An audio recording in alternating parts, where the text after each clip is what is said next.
Hi, great good morning to all. इस ब्रह्म मुहूर्त में तमाम विद्यार्थियों को आज का current affair Brahmashastra for all competitive examination 18 November 2021। So let us start. Important जितने भी कह सकते हैं ना कि इंपॉर्टेंट एमसीक्यू 18 नवंबर 2021 से संबंधित है, उसे हम लोग आज जानने का प्रयास करें। सबसे पहला है right to constitutional remedies found in which article. ठीक है, जो राइट टू कॉन्स्टिट्यूशनल रेमेडीज है, कह सकते हैं ना कि हमारा जो फंडामेंटल राइट है एक प्रकार से उसके अंतर्गत में यह पाया जाता है। तो किस अनुच्छेद और किस आर्टिकल में यह पाया जाता है? आर्टिकल 21, आर्टिकल 32, आर्टिकल 24 और आर्टिकल 19। तो किस अनुच्छेद के अंतर्गत जो है राइट टू कॉन्स्टिट्यूशनल रेमेडीज जो है वह भारतीय संविधान में दिया गया है, या फिर एक प्रकार से कह सकते हैं कि किस आर्टिकल से आप जो है कॉन्स्टिट्यूशनल रेमेडीज के प्रावधान को जानते हैं? तो इसका जो राइट आंसर होगा आर्टिकल 32। आर्टिकल 32 को कह सकते हैं ना कि डॉक्टर भीमराव अंबेडकर के द्वारा जो है इसे इसकी आत्मा भी कहा गया है, जिसमें कि कोई भी व्यक्ति, कोई भी इंडियन सिटीजन बेसिकली, उनका अगर जो मौलिक और मूलभूत जो फंडामेंटल राइट है अगर वो हनन होता है, अगर उनके कह सकते हैं ना कि मौलिक अधिकारों का कोई हनन करता है, हनन करने का प्रयास करता है, तो इस परिस्थिति में वो जो है डायरेक्ट सुप्रीम कोर्ट या हाई कोर्ट अप्रोच कर सकते हैं। और अंडर कह सकते हैं ना कि फंडामेंटल राइट के अंतर्गत ही राइट टू कॉन्स्टिट्यूशनल रेमेडीज दिया गया है कि इन कोई विकट परिस्थितियों में अगर आपका कोई भी मौलिक अधिकारों का हनन करता है तो इस अनुच्छेद के अंतर्गत आप कोर्ट जाकर और अपने अधिकारों को मनवा सकते हैं और अपने कह सकते हैं ना कि मौलिक अधिकारों की बचाव कर सकते हैं या रक्षा कर सकते हैं, और कोर्ट इसमें इंटरवेन करके आपके फंडामेंटल राइट्स को प्रोटेक्ट करेगी। ठीक है, तो अंडर आर्टिकल 32 जो है कॉन्स्टिट्यूशनल रेमेडीज है, इसमें आप डायरेक्ट जो है सुप्रीम कोर्ट अप्रोच कर सकते हैं। तो ये पहला क्लियर हो गया। आइए अब नेक्स्ट क्वेश्चन देखते हैं। Which article empower to move high court if our fundamental right is violated. देखिए, मैंने पहले ही बताया कि हमारा जो है ना कि कोई भी अगर मौलिक अधिकार हमारा हनन होता है तो हम सुप्रीम कोर्ट तो जा ही सकते हैं, साथ साथ जो स्टेट लेवल पे जो हायर जुडिशरी होती है हाई कोर्ट, वहाँ भी हम अप्रोच कर सकते हैं। तो आखिर किस जो है अनुच्छेद के अंतर्गत, किस आर्टिकल के अंतर्गत जो है हम हाई कोर्ट में अप्रोच कर सकते हैं? ठीक है, तो वह है राइट आंसर जो होगा वो होगा सी, आर्टिकल 2026। ठीक है, आर्टिकल 2026 के अंतर्गत या हाई कोर्ट को यह पावर है, ठीक है, कि अगर किसी भी परिस्थिति में आपको यह लगता है कि हमारा जो फंडामेंटल राइट है, हमारे जो मौलिक अधिकार हैं, उसका वायलेशन हो रहा है, उसका हनन हो रहा है, ठीक है, इन एनी मैटर, ठीक है, तो आप जो है कोई भी व्यक्ति जो इस देश का नागरिक हो, ठीक है, वो अपने अधिकारों को मनवाने के लिए जो है उसका रेमेडी अवेलेबल है, और वह एग्रीव्ड पर्सन जो है डायरेक्ट जो है हाई कोर्ट अप्रोच कर सकता है अगर वह सुप्रीम कोर्ट ना जा पाने। जैसे बिहार का, कोई झारखंड का, कोई मणिपुर का व्यक्ति हो तो they prefer directly to go to high court instead of supreme court, तो वो पहले हाई कोर्ट जाना पसंद करेंगे। तो हाई कोर्ट को भी आर्टिकल 226, आर्टिकल 2026 के अंतर्गत यह जो है अधिकार प्राप्त है कि वह जो है आपके फंडामेंटल राइट को प्रोटेक्ट कर सकती है और करती भी है। अगला क्वेश्चन देखते हैं। CAG, ठीक है, CAG is appointed bye, CAG जो है, CAG मतलब कंप्ट्रोलर एंड ऑडिटर जनरल, यह जो है comptroller and auditor general CAG of India, यह किनके द्वारा इनकी अपॉइंटमेंट की जाती है, यह किनके द्वारा अपॉइंट किए जाते हैं? ठीक है, computer and auditor general of India जो है CAG, कह सकते हैं ना कि जो इनका अपॉइंटमेंट होता है वो किसके द्वारा किया जाता है? प्राइम मिनिस्टर के द्वारा, मतलब प्रधानमंत्री के द्वारा, चीफ जस्टिस ऑफ इंडिया के द्वारा, प्रेसिडेंट के द्वारा और चीफ मिनिस्टर के द्वारा। तो इन चारों में से किसके द्वारा जो है CAG की नियुक्ति की जाती है, अपॉइंटेड जो है वो किए जाते हैं। तो CAG का जो अपॉइंटमेंट है वो कह सकते हैं ना कि प्रेसिडेंट के द्वारा किया जाता है। तो जो राइट आंसर होगा वो सी होगा, CAG comptroller and auditor general is appointed by the president of India, ठीक है, by a warrant under his hand and seal. ठीक है, जो है उनके हाथों में नियुक्ति पत्र बनाकर, मतलब हैंड एंड सील मतलब कि गुप्त रूप से उनका कह सकते हैं कि एक प्रकार से जो होता है ना कि एक अपॉइंटमेंट लेटर और कह सकते हैं ज्वाइनिंग लेटर एक प्रकार से कह सकते हैं। और मैं CAG के बारे में कुछ चीज़ें और बता देना चाहता हूँ कि जैसे कि ये जो है ना एट द एज ऑफ 65 तक जो है ये जो है इस सेवा में कार्यरत रह सकते हैं, और अगर वो पहले चाहें तो रिजाइन दे सकते हैं, बट उनकी जो एज लिमिटेशंस हैं वो 65 ईयर्स तक है। 10 ईयर्स जो है ना वो 6 ईयर है, मतलब 6 सालों तक जो है CAG जो है अपने पद पर जो है आसीन रह सकते हैं, ठीक है। और इसके बाद अगर इनकी ड्यूटीज़ की बात करूँ तो जो कंसोलिडेटेड फंड ऑफ इंडिया है ना, ऑफ ईच पूरा तो पहले सेंटर का और स्टेट का, मतलब जितने भी राज्य हैं और यूनियन टेरिटरी, इन सभी चीज़ों का जो है यह कह सकते हैं इनके एक्सपेंडिचर को जो है यह ऑडिट करते हैं। मतलब इनके नाम से भी देखोगे computer and auditor general, auditor मतलब ऑडिटर जनरल, ये जो है ना सब चीज़ को ऑडिट करते हैं कि कितने कंसोलिडेटेड फंड ऑफ इंडिया से जो है कंसोलिडेटेड फंड जो है स्टेट या राज्य सरकार को जाता है, खर्च वगैरह जो भी एक्सपेंडिचर वगैरह होता है उसका यह ऑडिट करते हैं। और इसी के साथ साथ जो है contingency fund of India and the public account of India, इसके भी जो है यह एक प्रकार से जो है ऑडिट करते हैं। फिर ट्रेडिंग हो गया, manufacturing, profit loss accounts, balance sheet and जितने भी सब्सिडरी अकाउंट वगैरह है जो ये पूरे के पूरे सेंट्रल डिपार्टमेंट से और कह सकते हैं कि स्टेट गवर्नमेंट के डिपार्टमेंट से सभी चीज़ों का जो है यह रिसिप्ट वगैरह और एक्सपेंडिचर वगैरह का एक प्रकार से यह इनकी अथॉरिटी ही यही है कि यह जांच पड़ताल तमाम चीज़ों का करें, ठीक है। तो ये क्लियर हो गया, इनके कुछ फंक्शंस वगैरह के बारे में भी हम लोगों ने जान लिया। इसी के लिए इन्हें जो है guide, friend and philosopher of the public account committee of the parliament कहा जाता है, ठीक है। और इसके बाद जो है ये अपना रिपोर्ट जो है सबमिट करते हैं सेंटर का और स्टेट का जो है प्रेसिडेंट के पास। ये जो अपना मतलब ऑडिट करने के बाद ये अपनी रिपोर्ट को जो है वह चाहे सेंटर का हो या स्टेट का, ये दोनों का जो है प्रेसिडेंट के समक्ष जो है वह प्रस्तुत करते हैं, ठीक है। और अगला क्वेश्चन हम लोग अब देखते हैं। Central bureau of investigation was setup in this central bureau of investigation जो CBI है, ठीक है, CBI है जो कब इसकी जो है स्थापना कब की गई थी। ए में है 1965, बी में है 1963, सी में है 1999 और डी में है 1953। तो CBI जो सेंट्रल ब्यूरो ऑफ इन्वेस्टिगेशन है इसकी जो कह सकते हैं ना कि स्थापना कब की गई थी, तो वो है 1963 में जो है CBI की स्थापना की गई थी। और CBI के बारे में अगर मतलब ये एक प्रकार से ऑटोनॉमस बॉडी है, ठीक है, और जो कि इन्वेस्टिगेशन वगैरह करती है बहुत चीज़ों से रिलेटेड, चाहे करप्शन हो या फिर कुछ भी एलिगेशन वगैरह जो सेंटर के कर्मचारियों पे लगता है, ठीक है, उन तमाम चीज़ों पे जो है वो निगरानी करते हैं या फिर विजिलेंस डिपार्टमेंट की तरह जो एक प्रकार का इनका कार्य होता है।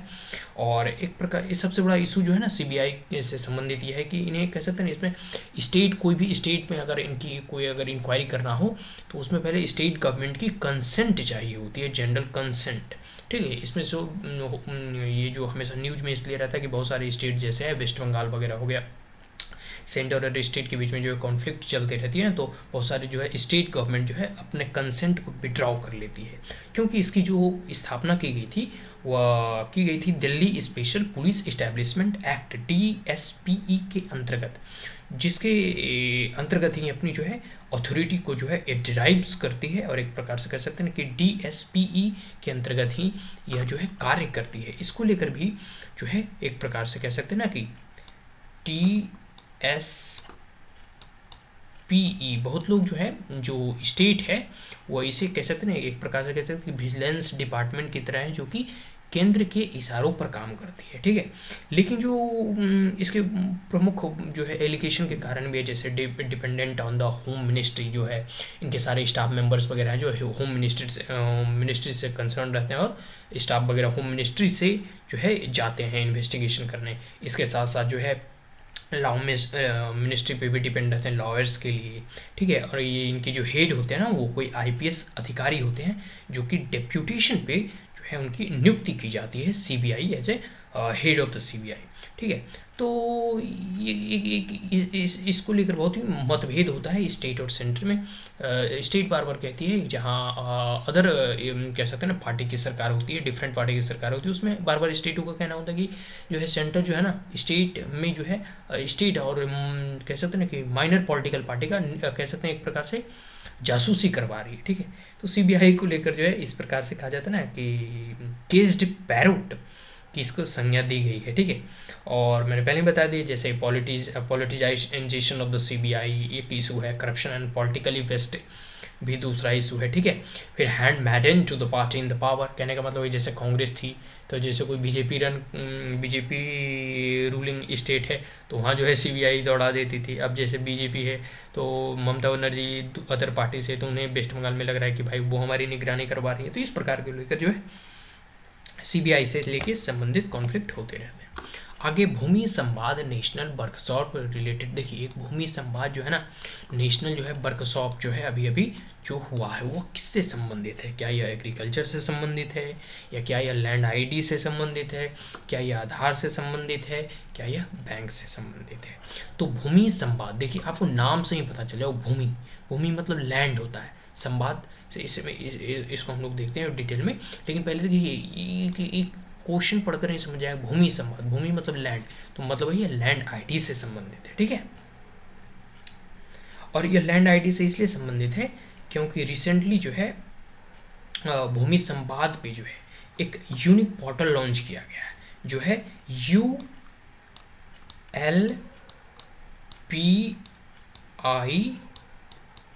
ULPIN, मतलब unique land parcel identification number, ठीक है। एक स्कीम लॉन्च किया गया है भूमि संवाद के अंतर्गत, जब यह चर्चा चल रहा था, वर्कशॉप चल रहा था, तो उसी में unique land parcel identification number एक स्कीम लॉन्च किया गया है। और वह जो है लैंड आईडी से संबंधित है, मतलब जैसे हमारा जो है ना आधार कार्ड होता है ना, उसी प्रकार जो है ना एक यूनिक नंबर होगा कोई भी व्यक्ति का, उसके लैंड वगैरह मतलब उसकी ज़मीन वगैरह उसके स्वामित्व से संबंधित है, ठीक है। इस स्कीम के अंदर जो है 14 डिजिट का जो है आइडेंटिफिकेशन नंबर होगा, जो कि इशू किया जाएगा हर एक प्लॉट के लिए। जैसे देखिए गांव वगैरह में क्या होता था ना,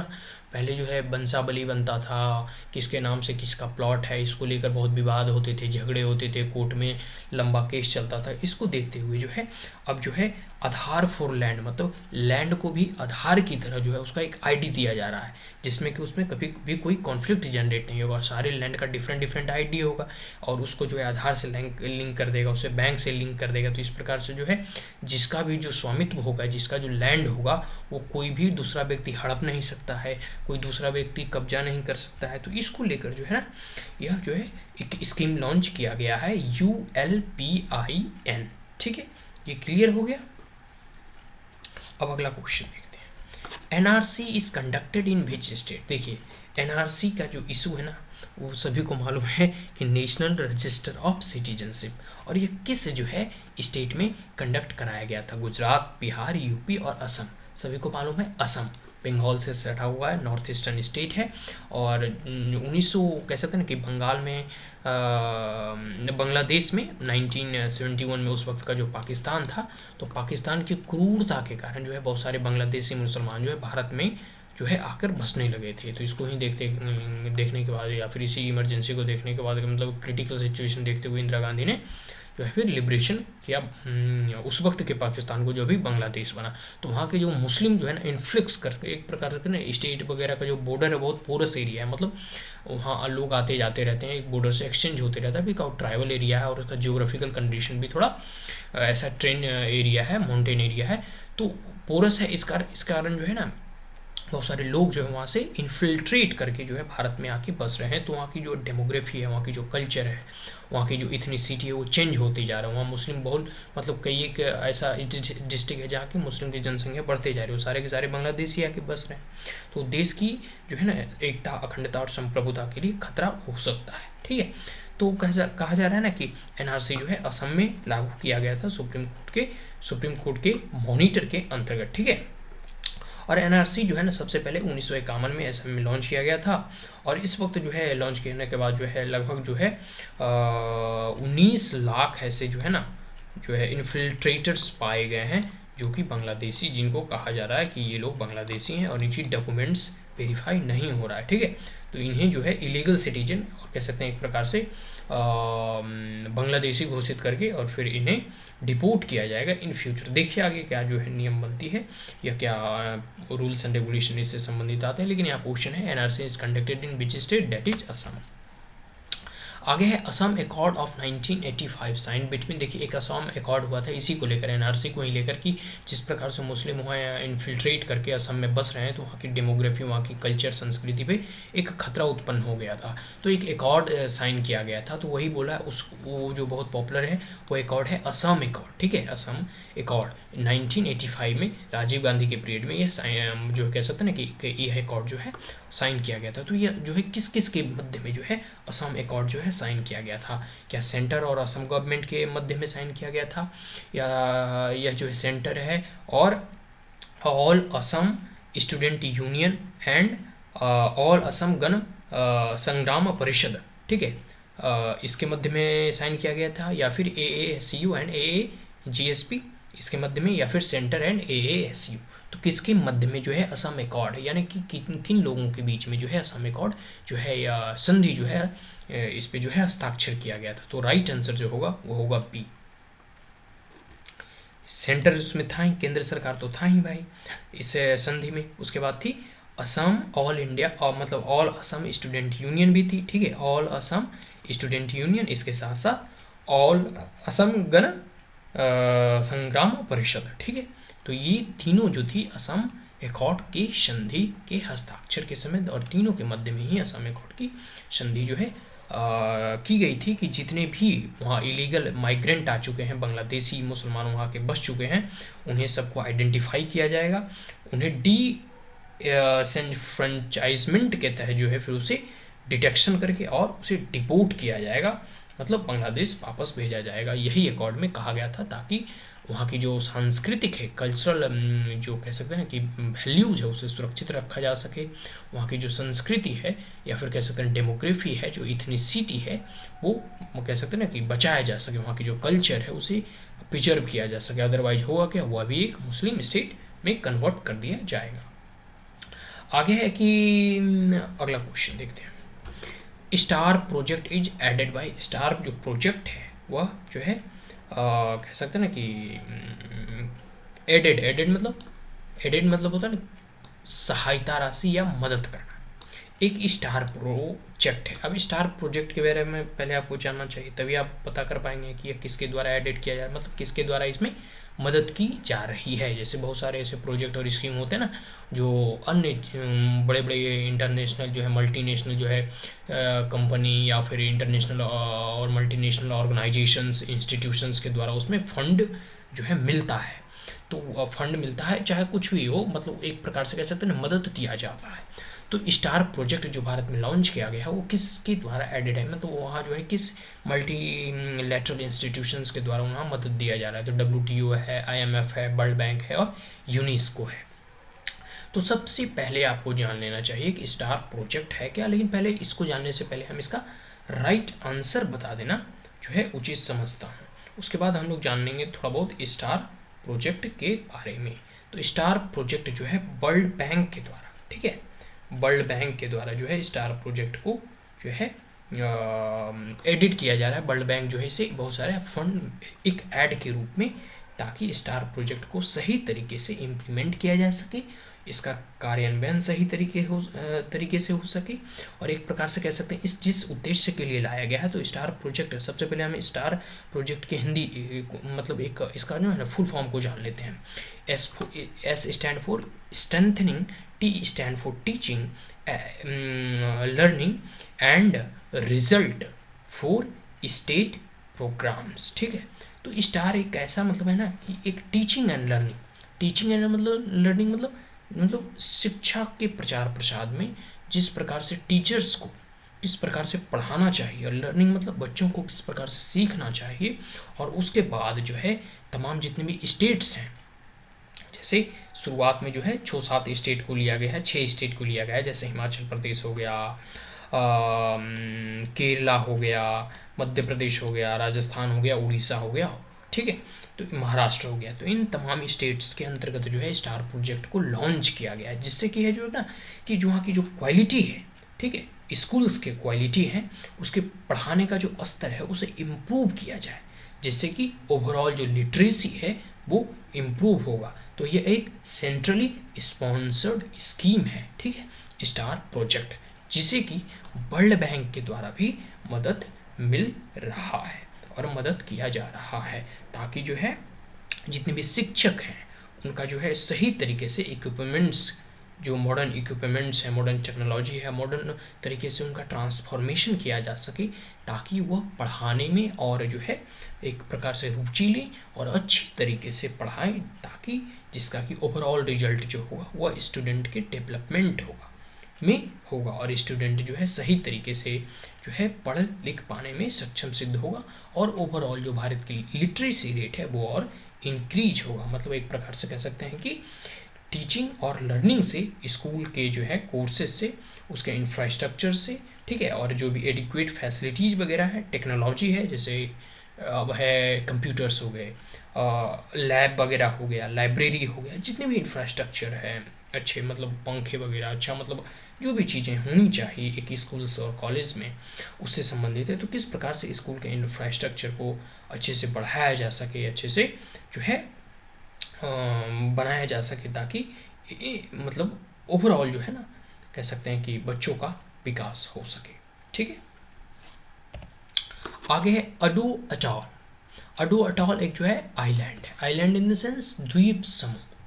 ठीक है, जिसका कि एक आइलैंड होता है, मतलब एक प्रकार से जैसे लक्षद्वीप वगैरह है ना, अंडमान एंड निकोबार आइलैंड, उसी प्रकार जैसे एक आइलैंड होता है, मतलब यहाँ भूमि होता है और इसके चारों तरफ जो है समुद्र और पानी से घिरा होता है, उसे आइलैंड कहते हैं एक प्रकार से। ठीक है, तो आइलैंड जो है अडो अटॉल एक आइलैंड है जो कहाँ जो है लोकेटेड है, स्थित है, इंडियन ओशियन में, पैसिफिक ओशियन में, अटलांटिक ओशियन में और अरबियन सी में। अडो अटॉल जो है ना, अगर आप जब इंडियन ओशियन में जाएंगे, राइट आंसर इंडियन ओशियन होगा, तो इंडियन ओशियन में ये कहाँ स्थित है, तो सबसे बड़ी बात है कि अडो अटॉल जो है मालदीव्स सभी को मालूम है, मालदीव जो है एक कह सकते हैं ना कि इंडियन ओशियन में, इंडिया के साउथ में जो है एक देश है, और उसी देश का मालदीव्स का ही अडी अटॉल जो है, अडो अटॉल जो है एक द्वीप है। ठीक है, ये चर्चा में इसलिए रहा क्योंकि भारत के जो है एक कह सकते हैं ना कि जब वहाँ गए थे हमारे मिनिस्टर वगैरह, तो वहाँ एक यह न्यूज बहुत ही चर्चा में आया था कि वहाँ जो है भारत अपना जो है इंडियन कॉन्सुलेट खोलने की बात कही जा रही थी, क्योंकि मालदीव्स का स्ट्रैटेजिकली लोकेशन बहुत ही सिग्निफिकेंस है, और जिस प्रकार से इंडियन ओशन रीजन में चाइना का जो है रोल और कह सकते हैं ना कि एक प्रकार से इंटरवेंशन बढ़ते जा रहा है, तो इंडिया भी अपनी स्ट्रैटेजिक और कह सकते हैं इंडियन ओशियन में अपना स्ट्रेंथ को और अपनी कैपेसिटी को बिल्डअप करने के लिए जितने भी नेबरिंग कंट्रीज हैं और जो कह सकते हैं जिससे भारत का संबंध अच्छे हैं, उनसे बात करके अपने भी स्ट्रैटेजिक आइलैंड मिलिट्री बेस या फिर कह सकते हैं ना कि एक प्रकार से अपना भी कॉन्सुलेट वगैरह खोलने की बात कही जा रही है। तो उसमें जो है मालदीव्स का यह अडी अटॉल जो है एक द्वीप है, ठीक है, जिसमें कि इन जो है अपना कॉन्सुलेट खोलने की बात कही जा रही थी। इसी जो है चीज़ों को जो है हम लोगों ने ध्यान में रखा कि यह इंडियन ओशियन में है और यह मालदीव से समझ सकते हैं कि उसका एक जो है द्वीप समूह है जो कि एकदम सॉर्दर्न मालदीव्स में पड़ता है। तो आज के लिए इतना ही। अगर ये वीडियो आपको अच्छा लगा हो तो आप हमारे चैनल को लाइक शेयर और सब्सक्राइब करना ना भूलें। Also press the bell icon if there be any queries, कोई क्वेरीज हो तो आप कमेंट बॉक्स में पूछ सकते हैं, ठीक है। और अगर आपको कोई सजेशन देना है, you may also welcome to give right और meaningful suggestion in the comment box. आज के लिए इतना है। अब मिलते हैं अगले क्लास में, अगले डे का वीडियो हम लोग देखेंगे और अगले जो है जीके जीएस जो इंपॉर्टेंट होगा उसके बारे में तमाम क्वेश्चंस एमसीक्यू फॉर्म में, और साथ साथ हमने जिस प्रकार से डिस्क्राइब करके बताने का प्रयास किया उसी प्रकार से हम लोग डेली जो है पढ़ेंगे। इट्स अ ब्रह्म शास्त्र for all competitive examination. Thank you once again, have a great day.